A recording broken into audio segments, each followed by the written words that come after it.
Sejak tahun 1956, bendera merah putih berkibar di langit-langit dunia, dari gurun Sinai hingga pegunungan Kongo, dari Bosnia hingga Lebanon. Prajurit TNI telah menjadi wajah Indonesia dalam misi perdamaian PBB. Tapi, ketika ribuan prajurit berangkat dengan alutsista modern dan logistik besar, muncul pertanyaan sederhana. Siapa sebenarnya yang membayar semua itu?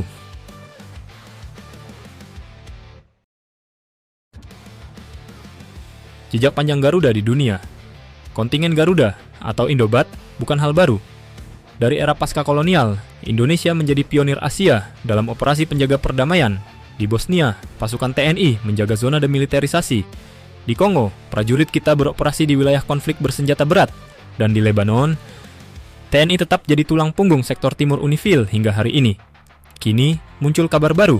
Indonesia dan Azerbaijan disiapkan memimpin ribuan pasukan perdamaian di Gaza.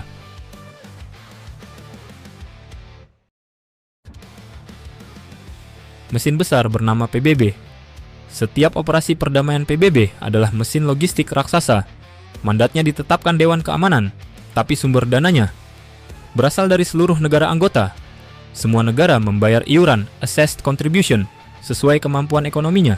Dari situlah gaji pasukan, bahan bakar, dan logistik misi dibiayai. Anggarannya tak kecil, mencapai miliaran dolar per tahun, mencakup lebih dari selusin misi di berbagai benua.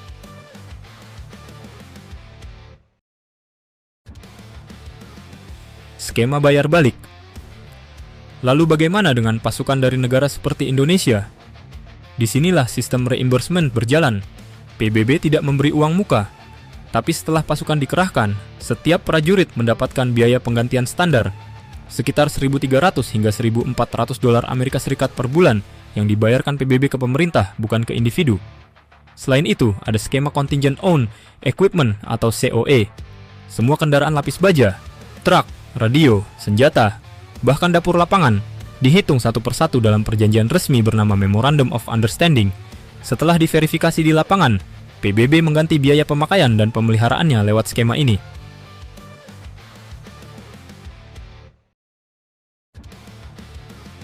Bukan gratis 100%. Namun, bukan berarti semua ditanggung penuh. Negara pengirim seperti Indonesia tetap menanggung biaya besar, termasuk pembelian alutsista, modernisasi kendaraan, pelatihan prapenugasan, sertifikasi, dan transportasi dari tanah air ke titik embarkasi. Dalam banyak kasus, PBB hanya membayar penggunaan, bukan penggantian harga aset baru. Itulah sebabnya TNI tetap harus menyiapkan anggaran nasional agar siap memenuhi standar misi internasional.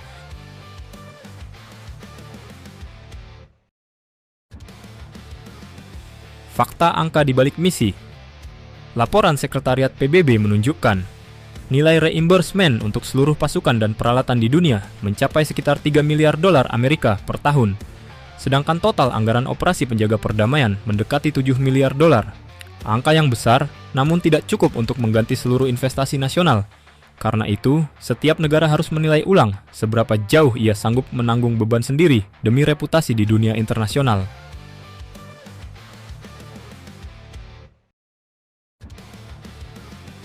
Makna strategis bagi Indonesia. Bagi Indonesia, menjadi pasukan perdamaian bukan hanya soal ekonomi. Ini adalah instrumen politik luar negeri, simbol bahwa kekuatan TNI bukan sekadar menjaga tanah air, tetapi juga menjaga stabilitas global.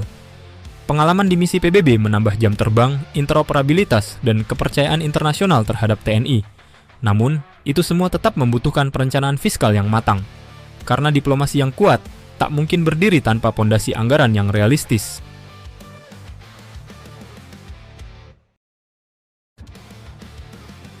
Antara perdamaian dan realitas biaya.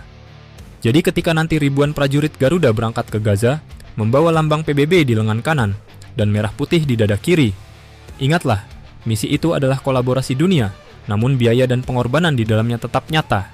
Perdamaian memang tidak gratis, tapi bagi Indonesia, menjaga perdamaian adalah bagian dari menjaga kehormatan bangsa.